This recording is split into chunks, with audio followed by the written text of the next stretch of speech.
Assalamualaikum warahmatullahi wabarakatuh. Perkenalkan nama saya Safitri, NPM 19120022, kelas 4 AKP P2, mata kuliah Teknopreneur dengan dosen pengampu Bapak Indra Eskom MTI. Di sini saya akan mempresentasikan kesimpulan dari PPT, link materi teknologi informasi dalam bisnis dan video, YouTube tren milenial dan industri 4.0. Teknologi dalam bisnis, revolusi industri keempat mengubah ekonomi, pekerjaan, dan bahkan masyarakat.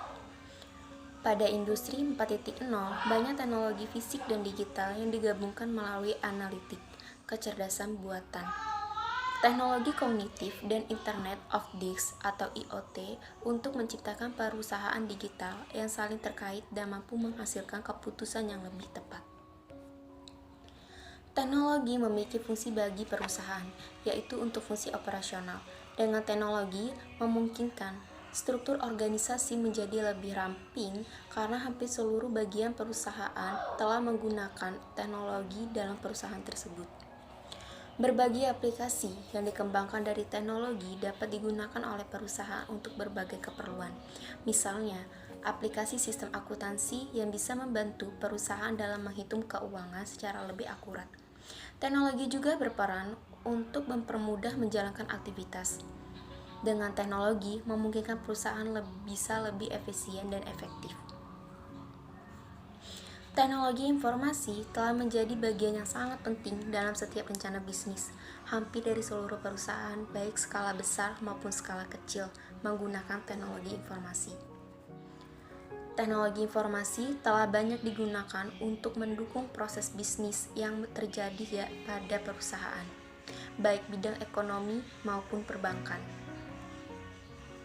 Dengan hadirnya aplikasi-aplikasi dan layanan seperti e-bisnis di mana cakupan e-bisnis lebih luas, tidak hanya sekedar perniagaan, tetapi mencakup juga pengkolaborasian mitra bisnis, pelayanan nasabah, lowongan pekerjaan, dan lain-lainnya.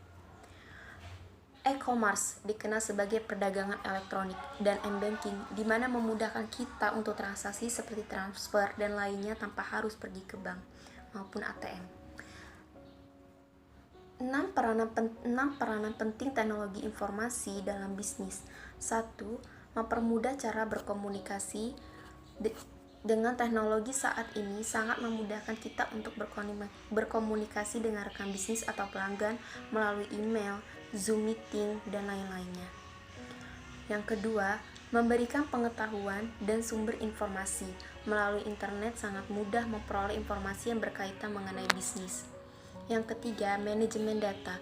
Dengan adanya database, saat ini sebagian besar perusahaan menyimpan versi digital dari dokumen pada server pada perangkat penyimpanan dan memudahkan karyawan dapat mengakses langsung dokumen yang mereka butuhkan. Yang keempat, sistem informasi manajemen. Sistem informasi manajemen memungkinkan perusahaan melacak data penjualan, biaya, dan tingkat produktivitas yang lebih efisien. Yang kelima, customer relationship management. Customer relationship management sebuah sistem yang dapat menangkap setiap interaksi perusahaan terhadap para pelanggan, sehingga terdapat data kronologis pelanggan jika sewaktu-waktu dibutuhkan, bagaikan data record. Yang keenam, aktivitas bisnis selama 24 jam. Dengan adanya teknologi informasi sangat membantu para pelaku bisnis untuk melakukan aktivitas jual beli selama 24 jam. Tidak seperti toko offline yang segala aktivitas sangat dibatasi oleh ruang dan waktu. Dengan memanfaatkan teknologi untuk bisnis, maka tentunya ini adalah salah satu yang cukup positif bagi kita.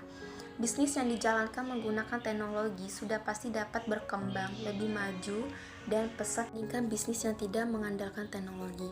Selain itu, teknologi mempunyai 6 peranan teknologi dalam bisnis Anda menjadi sukses. Yang pertama, teknologi membuat usaha tidak perlu tempat untuk promosi.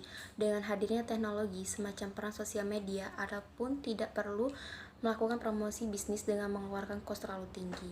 Yang kedua, membangun dan menjaga hubungan dengan relasi bisnis atau pelanggan. Dengan teknologi memudahkan mengatur kapan saja untuk berkomunikasi terhadap relasi bisnis dan pelanggan. Yang ketiga, menjaga data bisnis lebih baik. Dengan teknologi memudahkan kita untuk menyimpan data dokumen tanpa harus membutuhkan tempat. Yang keempat, bisa melakukan bisnis tanpa mengenal waktu. Dengan adanya teknologi, maka bisnis yang kita jalankan bisa berlangsung selama 24 jam tanpa mengenal waktu. Yang kelima, laporan keuangan yang mudah dengan teknologi. Pengelola keuangan dengan menggunakan teknologi bisa dilakukan dengan mudah. Bisa menggunakan Accurate software untuk membuat sebuah laporan keuangan dengan menghemat waktu. Yang keenam, mengontrol jalannya bisnis dengan hadirnya sistem informasi yang berbasis teknologi bisa memantau semua pekerjaan yang dilakukan oleh sumber daya manusia di kantor. Dengan mengontrol yang cukup baik menggunakan teknologi, maka sangat membantu untuk meningkatkan profit bisnis dan laba dalam waktu yang cukup singkat. Pentingnya peran teknologi informasi dalam bisnis. Jika kita tidak menggunakan teknologi informasi bisnis dalam bisnis, maka kita dapat menghambat perkembangan bisnis yang kita jalani. Suatu negara ekonomi berbasis pengetahuan dan data bukan bertumpu pada sumber daya alam. Contoh, Singapura tidak mempunyai sumber daya alam, tetapi mempunyai ekonomi, teknologi, dan pengembangan sumber daya manusia yang maju. Era startup bisa kalahkan perusahaan raksasa seperti tahun 2018, Apple, Amazon, Google, Microsoft, Facebook mengalahkan perusahaan dengan valuasi besar Arda Dunia pada tahun 2006. Di Indonesia ada Garuda Indonesia 12,3 triliun, Bluebird 9,8 triliun dan dikalahkan oleh startup baru yaitu Gojek dengan 53,3 miliar. Jelas valuasinya lebih besar mengalahkan pengusaha-pengusaha yang sudah lama berdiri. Modal utama ekonomi digital Indonesia total populasi 266,7 juta. Pengguna telepon genggam aktif 177,9 juta. Pengguna aktif media sosial 130 juta. Pengguna aktif internet 143,2 juta. Indonesia banyaknya pengguna internet hanya sedikit, hanya berapa persen untuk melakukan bisnis atau usaha. Bagi milenial menghadapi industri 4.0, pada generasi milenial pada saat ini hampir tidak pernah ke bank, selebihnya menggunakan gadget untuk transaksi keuangan. Beralih dari memiliki mobil pribadi ke transportasi online seperti Grab and Gojek.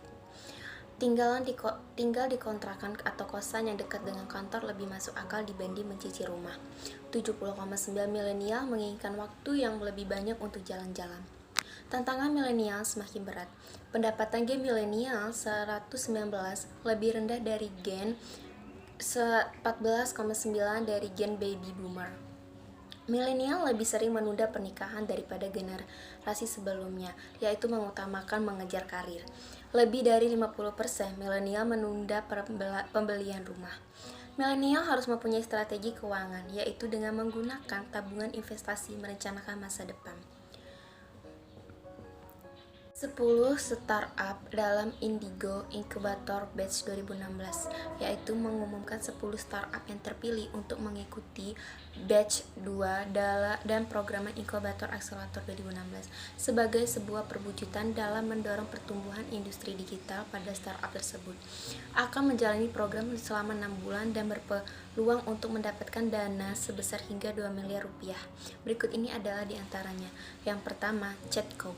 Platform chat memudahkan perusahaan untuk menangani pesan yang dikirim pelanggan mereka. Yang kedua, Angon, yaitu menghubungkan masyarakat yang ingin berinvestasi di bidang peternakan dengan para peternak. Yang ketiga, Tesi, aplikasi yang dapat mendeteksi tindakan plagianisme dan mampu memastikan sebuah tulisan ilmiah merupakan hasil plagiarisme atau bukan. Yang keempat, Kolva, marketplace yang menghubungkan antara turis dengan pemandu wisata berkualitas. Yang kelima, Habibi Garden, startup Internet of Things yang bisa memberikan data real time tentang kondisi tanah di sebuah perkebunan dan dapat melihat perkembangan dari smartphone. Yang keenam, Meetcheng, Media sosial yang bisa menghubungkan pihak pemerintah, swasta, organisasi sosial, dan para praktis yang bisa menghadirkan inovasi-inovasi menarik. Yang ketujuh, Graupal menghubungkan para investor dengan pembudidaya hewan laut seperti ikan gurame dan ikan kerapu. Yang kedelapan, Simbah memberikan informasi mengenai pertanian kepada para petani, serta menghubungkan beberapa petani dalam sebuah platform online. Yang ke-9, Huki Arisan merupakan aplikasi mobile yang bisa memudahkan untuk mengadakan arisan dengan teman atau keluarga. Yang ke-10, Shinko mengembangkan aplikasi distribusi data. Ya, presentasi kesimpulan materi, link materi dan video. Apabila ada kesalahan kata, saya mohon maaf. Saya ucapkan terima kasih. Wassalamualaikum warahmatullahi wabarakatuh.